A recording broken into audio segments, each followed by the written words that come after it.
अक्सर ही हमने सुना होगा कि वेटलैंड कंजर्वेशन जो है वो बहुत इंपॉर्टेंट है, और साथ ही साथ जब भी वेटलैंड कंजर्वेशन या फिर वेटलैंड्स की बात हुई है तो ऐसा हो ही नहीं सकता कि रामसर साइट्स की बात ना हुई हो।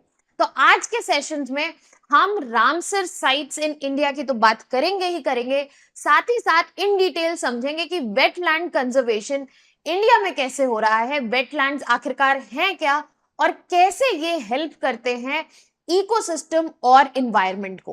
Hello students, welcome to Chahal academy. My name is Shubhangi Singh और आज हम इन डिटेल डिस्कस करने वाले हैं wetlands and Ramsar sites in India. On this our topic सबसे पहले बात कर लेते हैं रामसर साइट्स के बारे में। बात करने से पहले डिस्कस कर लेते हैं कि आखिरकार वेटलैंड्स होते क्या है। अब अगर हम वेटलैंड की बात करें तो वेटलैंड एक एरिया है, एरिया ऑफ वाटर है जो कि बहुत क्लोज है टू द सरफेस और द लैंड, जहां पर पानी अंदर है। तो वेटलैंड वो एरिया हुआ जहां पर आसपास लैंड के नीचे या आसपास पानी है, और इनको हम ब्रॉडली डिफाइन करते हैं या ऐसे एरियाज इंक्लूड करते हैं जो कि मार्शी होते हैं, मार्श लैंड भी कहते हैं, पीट लैंड भी कहते हैं, we are also referring them to as fen. यहाँ पर जो पानी है वो स्टैटिक भी हो सकता है, स्थिर भी हो सकता है, रुका हुआ भी हो सकता है, फ्लोइंग भी हो सकता है। इसमें फ्रेश वाटर भी इंक्लूडेड है और ब्रैकिश वाटर भी इंक्लूड होता है। अब ये जो एरियाज है जरूरी नहीं है कि नेचुरली ही क्रिएटेड हो, ये एरियाज जो है मैनमेड भी हो सकते हैं। और रामसर कन्वेंशन जो है उसके आर्टिकल 1 के मुताबिक वेटलैंड एक ऐसा एरिया है जहां पर वाटर डेप्थ जो है वो 6 मीटर से ज्यादा नहीं है एट लो टाइड। जब भी लो टाइड होगी तो वाटर डेप्थ जो है वो 6 मीटर से ज्यादा नहीं है, तब हम उस एरिया को वेटलैंड मानेंगे। वेटलैंड जो है हाईली प्रोडक्टिव और डाइवर्स इकोसिस्टम माने जाते हैं, क्योंकि यहाँ पे डाइवर्सिटी जो है, बायोडाइवर्सिटी जो है वो यूनिक मिलती है और वाइड वैरायटी में एग्जिस्ट करती है। चाहे चाहे हम यहाँ पे बात करें टेरेस्ट्रियल एनवायरनमेंट्स की या फिर एक्वेटिक एनवायरनमेंट की, क्योंकि ये जो हैबिटेट है ये इन दोनों के बीच में यूजुअली पाया जाता है। यहाँ पर डाइवर्सिटी जो देखने को मिलती है वो यूनिक है। और यहाँ पर प्रॉब्लम ये है, चैलेंज ये है कि ये जो है areas gradually because of urbanisation and pollution under threat हैं। अब ये वेटलैंड्स हमने यहाँ पे समझा कि वेटलैंड्स होते क्या है। Now let us move towards understanding wetlands और रामसर साइट्स का कनेक्शन क्या है।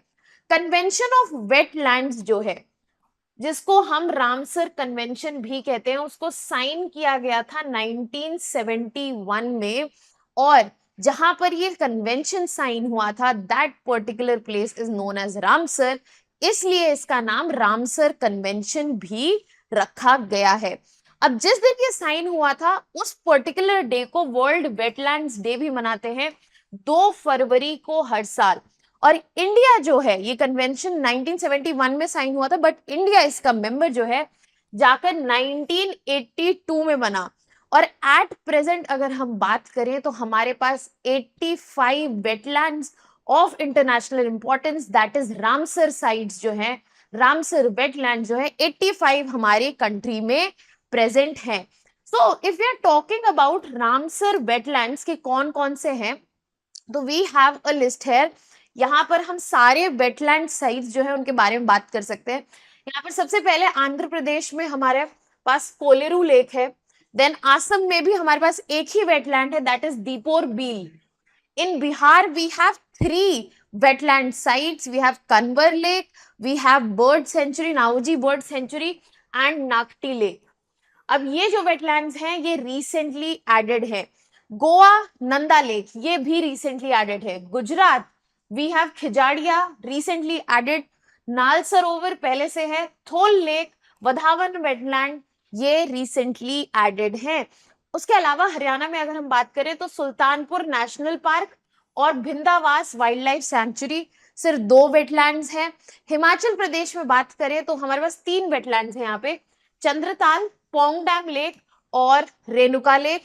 जम्मू एंड कश्मीर में 5 वेटलैंड्स पाए जा रहे हैं, Hokersar wetland, Haigam wetland conservation centre, Shallabugh wetland, Mansar Surinsar and Wular lake. अब इसमें जो Haigam wetland reserve conservation reserve है, शलाबूग जो वेटलैंड है वो भी रिसेंटली एडेड है।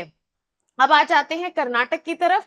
कर्नाटक में हमारे पास 4 रामसर साइट्स हैं, जिसमें रंगानेथु बर्ड सेंचुरी है, अंसा बर्ड कंजर्वेशन रिजर्व है, अंगानसनी एस्चुरी है और मगाड़ी केयर कंजर्वेशन रिजर्व है।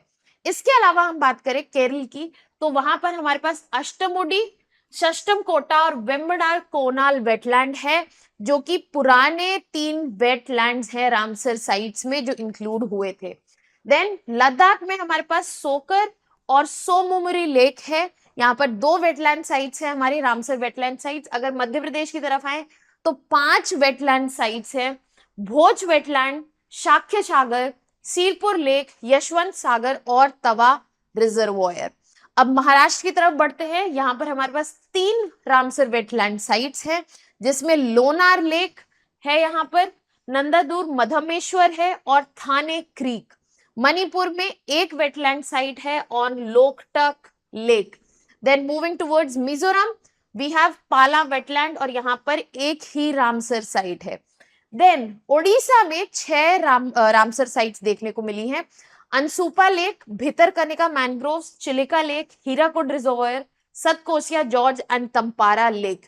अदर देन दैट पंजाब में भी 6 वेटलैंड रिजर्व्स है, रामसर साइट्स हैं। Beas conservation reserve, Harike wetland, then we have कंजली, Keshopur Miani community reserve, Nangal wild life sanctuary and Ropar wetland. After that moving towards Rajasthan. Rajasthan में 2 Ramsar wetland sites हैं, Keoladeo Ghana national park and Sambhar lake. तो यहाँ पे तो हाईएस्ट नंबर हमने देखा अभी तक 6 है, बट ऐसे भी कुछ स्टेट है जहां पर बड़ा नंबर है, जैसे कि तमिलनाडु। तमिलनाडु में 18 रामसर वेटलैंड साइट्स जो हैं वो पाई जाती हैं। तो we have Chitrangudi bird sanctuary, gulf of Mannar. हमारे पास कुछ ऐसे स्टेट्स भी हैं जहां पर 18 रामसर वेबसाइट्स देखने को मिलेंगी। अगर हम तमिलनाडु की बात करें तो वी हैव 18 रामसर साइट्स। सबसे पहले हमारे पास है Chitrangudi bird sanctuary, gulf of Mannar marine biosphere reserve. Then we have Kanjirankulam bird sanctuary, Karaivetti bird sanctuary, Karikili bird sanctuary, Koonthankulam bird sanctuary, Longwood shola reserve forest. Then we have Palikarnai Marsh Reserve Forest, Pichavaram Mangrove, Pont Calimari Wildlife and Bird Sanctuary. Then we have Suchindaram Thirur Wetland Complex. Then we have Udyamatram Bird Sanctuary, Vadavur Bird Sanctuary, Vedanthal Bird Sanctuary, Velod Bird Sanctuary, Vembanar Wetland Complex, Nanjarayan bird sanctuary and Kazhuveli bird sanctuary. तो आप यहाँ पे देख सकते हैं कि एक अच्छा खासा नंबर बर्ड सैंक्चुरीज जो तमिलनाडु में लोकेटेड हैं वो वेटलैंड साइट्स हैं, और ये वेटलैंड्स जो हैं इंटरनेशनल इंपॉर्टेंस के हैं, इसलिए इनको रामसर साइट्स का अक्लेम मिला हुआ है। Then moving to Tripura. Tripura में हमारे पास एक बायोस्फीयर रामसर साइट है which is Rudrasagar lake. Other than that Uttar Pradesh में भी नंबर जो है, पहले यहाँ पर एक भी वेटलैंड नहीं होता, रिसेंट लास्ट 3-4 इयर्स में we have Ramsar site that to the number of 10। So यहाँ पर Bakhira sanctuary, Haiderpur wetland, Nawabganj bird sanctuary, Parvati Arga bird sanctuary, Saman bird sanctuary, Samaspur bird sanctuary, Sandi bird sanctuary, Sarsai Nawar Jheel, सुर सरोवर एंड अपर गंगा रिवर। तो ये सारे जो 10 के 10 यहाँ पे वेटलैंड्स मेंशन्ड है उत्तर प्रदेश के, ये रामसर साइट में इंक्लूड होते हैं।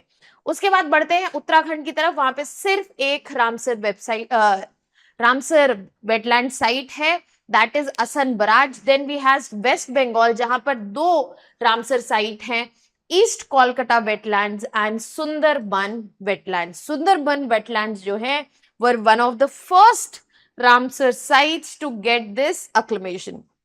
अब एम जो है रामसर कन्वेंशन का, उसके बारे में बात कर लेते हैं। यहाँ पर रामसर कन्वेंशन का इंटेंट है कि वो एक इंटरनेशनल नेटवर्क ऑफ वेटलैंड्स को डेवलप करें, बनाएं, ताकि इकोलॉजी जो है, जो स्पेशली इस पर्टिकुलर हैबिटेट में मिलती है, उसको कंजर्व किया जा सके। साथ ही साथ ऐसे वेटलैंड्स का डेवलपमेंट और मेंटेनेंस देखा जा सके, सस्टेनेबल यूज हो सके वेटलैंड्स का, ताकि यहाँ पे जो डेवलपमेंट हो रहा है वो इस इकोसिस्टम को डिग्रेड ना करे, यहाँ पे जो सस्टेनेबिलिटी है वो मेंटेन रहे और यहाँ से मैक्सिमम बेनिफिट्स जो हैं रीप किए जा सके।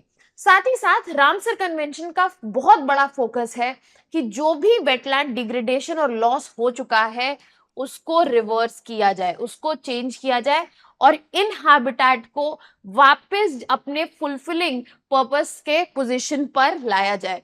अब अगर हम बात करें की फीचर्स जो रामसर कन्वेंशन के हैं, यहाँ पर जो भी रामसर साइट मेंशन होती है वो एक वेटलैंड ऑफ इंटरनेशनल इंपॉर्टेंस जो है मानी जाती है।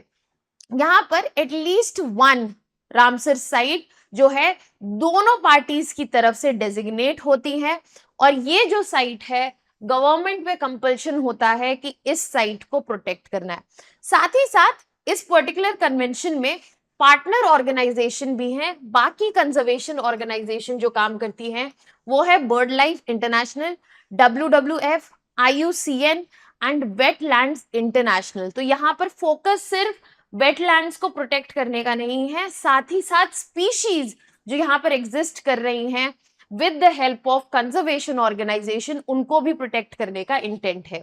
Then we have Montreux record. इसके बारे में जब भी आप रामसर साइट की बात पढ़ेंगे तो ये जरूर बात होगी कि मॉन्ट्रैक्स रिकॉर्ड से कौन सी साइट या तो ऐड हुई है या तो हटी है। बेसिकली ये वो लिस्ट ऑफ वेटलैंड्स है जो कि थ्रेट में है, उन वेटलैंड्स की लिस्ट है जो कि थ्रेट में है। किस वजह से? पोल्यूशन की वजह से या तो ह्यूमन इंटरफेस की वजह से। यहाँ पर ह्यूमन इंटरफेरेंस से जब भी वेटलैंड्स जो है डिग्रेड करेंगे या पोल्यूशन की वजह से डिग्रेड करेंगे, जो स्पेसिफिकली रामसर साइट्स हैं उनको इस लिस्ट में इंक्लूड किया जाता है, इनको इस लिस्ट में इंक्लूड किया जाता है। क्या आपको पता है कि इंडिया में भी ऐसे वेटलैंड्स हैं? You can put down your answers if you know this. You can put down your answers in the comment section and our team will get back to you on that. अब हम आगे बढ़ते हैं और बात करते हैं अबाउट टाइप्स ऑफ वेटलैंड। सबसे पहले हमारे पास यहाँ पर 3 तरह के वेटलैंड्स हैं। वी हैव मरीन या फिर कोस्टल वेटलैंड्स, जैसे कि कोरल रीफ्स हो सकते हैं, कोस्टल लगून्स हो सकते हैं। हमारे पास अष्टमुडी लेक है। यहाँ पर एस्चुरीन्स में या फिर delta, mangrove, swamps, tidal marches में ये डेल्टाज की जगह पे ये वेटलैंड्स देखे जाते हैं। एग्जाम्पल के तौर पर Sundarban wetland delta, Sundarban delta में जो वेटलैंड है जो कि वेस्ट बंगाल में पाया जाता है वो एक बहुत बढ़िया एग्जाम्पल है मरीन या फिर कोस्टल वेटलैंड का। Then we have inland wetland. Inland wetland में भी अलग अलग वेरिएशन है।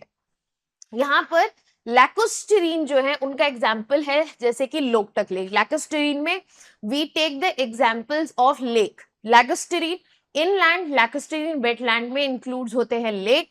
Other than we have riverine, जिनमें रिवर्स की बात की जाती है, जैसे कि अपर गंगा रिवर जो उत्तर प्रदेश में, वो एक अच्छा एग्जाम्पल है inland wetland, specially riverine type का। Then we have palustrine. अगर हम पेलोस्टेरीन की बात करें तो ये इंक्लूड करता है स्वॉम्प्स एंड मार्शेस। एग्जाम्पल के तौर पे कब्बरताल वेटलैंड जो कि बिहार में है। अदर देन दैट अगर हम मैन मेड वेटलैंड्स की बात करें तो ये फिश फार्म्स हो सकते हैं, आर्टिफिशियल लेक्स हो सकते हैं, सॉल्ट पैन्स हो सकते हैं, रिजर्वॉयर्स हो सकते हैं, जो कि एज वेटलैंड इंक्लूड किए जाते हैं in the category of man made wetlands. अब इंपॉर्टेंस क्या है वेटलैंड्स की? इतना फोकस क्यों किया जा रहा है वेटलैंड्स के कंजर्वेशन पे? आखिर वेटलैंड्स इंपॉर्टेंट क्यों है? सबसे पहला रीजन है कि जो ये वेटलैंड्स हैं they help in tackling pollution. ये रिड्यूस करते हैं carbon emissions bye absorbing carbon from the atmosphere. साथ ही साथ यहाँ पर जो क्लाइमेट चेंज का इशू है जो पूरी ग्लोब जो है फेस कर रही है, उसको फाइट करने में भी यहाँ पर वेटलैंड्स जो हैं कारगर हैं, क्योंकि ये काफी अडेप्टेबल और रिजिलियंट इकोसिस्टम्स हैं। साथ ही साथ वेटलैंड्स का बहुत बड़ा कंट्रीब्यूशन है वाटर कंजर्वेशन में। ये मेंटेन करते हैं हेल्दी वाटर साइकिल, क्योंकि ये मॉडरेशन ऑफ टेम्परेचर में हेल्प करते हैं. And then we have this point that they are ecologically diverse. Usually these habitats are mixing of marine and terrestrial habitats, and यहाँ पर यूनिक डाइवर्सिटी देखने को मिलती है. तो ये यूजुअली इकोलॉजिकल हॉटस्पॉट्स होते हैं जहां पर डाइवर्स स्पीशीज जो है एग्जिस्ट करती हैं. अब इस डायग्राम के थ्रू हम देख सकते हैं कि कैसे एक पर्टिकुलर वेटलैंड जो है मल्टीपल पर्पसेस सर्व कर रहा है. It is a get place for recreation. यहाँ पर लोग जो हैं एज टूरिस्ट फिशिंग बोटिंग के लिए जा सकते हैं. यहाँ पर एग्जाम्पल लिया गया है नॉर्थ कैरोलिना वेटलैंड्स का which is present in US. यहाँ पर साथ ही साथ फ्लड एंड इरोजन कंट्रोल भी पॉसिबल है. यहाँ पर क्लीनिंग ऑफ वाटर, यहाँ पर जैसे वाटर उनसे पास होता है ग्रेजुअली वो फिल्टर आउट हो जाता है. वाटर सप्लाई इंश्योर करता है, एक्विफर्स को फिल करता है. Wetlands are great source for food production. यहाँ पे फिश और सेलफिश का प्रोडक्शन देखा जाता है. हैबिटेट प्रोवाइड करता है wide variety of plants, insects, amphibians, reptiles and migration rest area. तो यहाँ पर एक केस स्टडी ली गई है नॉर्थ कैरोलिना वेटलैंड्स की और दिखाया गया है कि कैसे मल्टीपल वेज में ये इकोसिस्टम जो है सर्विसेज प्रोवाइड कर रहा है इन वैरायटी ऑफ वेज. अब हम बात करते हैं वेटलैंड कंजर्वेशन इन इंडिया की. इंडिया में हमारे पास 1200 से ज्यादा वेटलैंड्स हैं, जिसमें से 85 की हमने जो बात की वो रामसर साइट्स हैं. अब यहाँ पर गवर्नमेंट जो है सिर्फ इन 85 रामसर साइट्स के लिए नहीं बल्कि इन 1200 वेटलैंड्स के लिए एक्टिवली वर्क कर रही है ताकि इनको प्रोटेक्ट किया जा सके और साथ ही साथ कंजर्व किया जा सके. इसी के लिए यहाँ पर इनिशिएटिव्स लिए गए हैं कुछ, जैसे कि वेटलैंड इंडियाज पोर्टल. अब ये जो पोर्टल है ये मैनेज्ड है by ministry of environment, forest and climate change, और ये पोर्टल जो है इंफॉर्मेशन प्रोवाइड करता है on all conservation efforts related to the wetlands. Then we have national plan for conservation of aquatic ecosystem. ये कोलैबोरेटिव प्लान है centre और states के बीच में ताकि वेटलैंड डेवलपमेंट और कंजर्वेशन जो है वो देखा जा सके. तो it is a national plan but it is between the centre and states ताकि वेटलैंड्स का डेवलपमेंट और कंजर्वेशन साइमल्टेनियसली इंश्योर हो सके. अब यहाँ पर अगर हम बात करें वर्ल्ड वेटलैंड्स डे की, तो जो कि 2 फरवरी को सेलिब्रेट किया जाता है हर साल, वहां पे अलग अलग थीम्स ली जाती हैं. And this is an image from 2020 जहां पर अलग अलग वेटलैंड्स को फ्लरिश और डेवलप करते हुए दिखाया गया है. Then we have further other ways, जैसे कि गवर्नमेंट ने जो स्टेप लिए हैं, लेजिस्लेशन बनाए हैं. We have wetlands conservation and management rules from 2017. ये जो रूल है ये सपोर्ट करता है कि डिसेंट्रलाइज वेटलैंड डेवलपमेंट हो सके. दैट मीन्स ये सिर्फ सेंटर के पास लेजिस्लेशन नहीं रहेगा, यहाँ पर स्टेट्स और लोकल लेवल भी इन्वॉल्व होंगे. और ये यहाँ पर डिसेंट्रलाइज वेटलैंड डेवलपमेंट की बात करता है, जहां पर नेशनल वेटलैंड कमिटी को बनाया गया ताकि वो स्टेट्स को एडवाइस कर सके, उनकी स्टेट मैनेजमेंट अथॉरिटीज को एडवाइस कर सके कि कैसे यहाँ पर वेटलैंड कंजर्वेशन बेटर हो सकता है. साथ ही साथ कैपेसिटी डेवलपमेंट इनिशिएटिव्स लाए गए जहां पर रीजनल वर्कशॉप को बेहतर करने पे, टेक्निकल कैपेबिलिटीज बढ़ाने पे और कैसे और इफेक्टिव वेटलैंड मैनेजमेंट हो सकता है इन वर्कशॉप्स के थ्रू सिखाया जाता है. नाउ यहाँ पर हम देख सकते हैं कि इंडिया जो है एक बहुत ही बड़ा नेटवर्क, लार्जेस्ट रामसर साइट्स का नेटवर्क कैरी करती है, स्पेशली इन साउथ एशिया, जो कि सिर्फ इस पर्टिकुलर हैबिटेट या वहां पे रहने वाली स्पीशीज के लिए नहीं, हम इंसानों के लिए और एनवायरमेंटल सस्टेनेबिलिटी के लिए बहुत जरूरी है. ये वेटलैंड्स जो है बहुत ही सारी सर्विसेज प्रोवाइड करते हैं, but we have to understand that they suffer from many threats as well. इनको प्रोटेक्ट करने के लिए जरूरी है कि सारे स्टेक होल्डर्स जो हैं वो साथ में आए ताकि इनकी डेवलपमेंट जो है रेगुलेट हो सके और इनका डिग्रेडेशन जो है वो रुक सके. At this point I would like to highlight, ऐसे जो टॉपिक्स होते हैं इनको मल्टीपल डायमेंशन से समझना, ना कि सिर्फ फैक्चुअल नजर से देखना हेल्प करता है. यहाँ पर आपको फैक्ट्स तो समझने ही है, साथ ही साथ इनके अलग अलग एंगल्स की क्या क्या इनकी सर्विसेज हैं, कैसे ये इंपॉर्टेंट है, क्या क्या चैलेंजेस फेस करें और कौन से इनिशिएटिव्स चल रहे हैं इनको हेल्प करने के लिए, आपके एग्जाम के नजरिए से बहुत ही जरूरी है। ऐसी और भी वीडियोस और कंटेंट रिलेटेड इंफॉर्मेशन के लिए you can subscribe to our YouTube channel. That was all from my side. Thank you so much.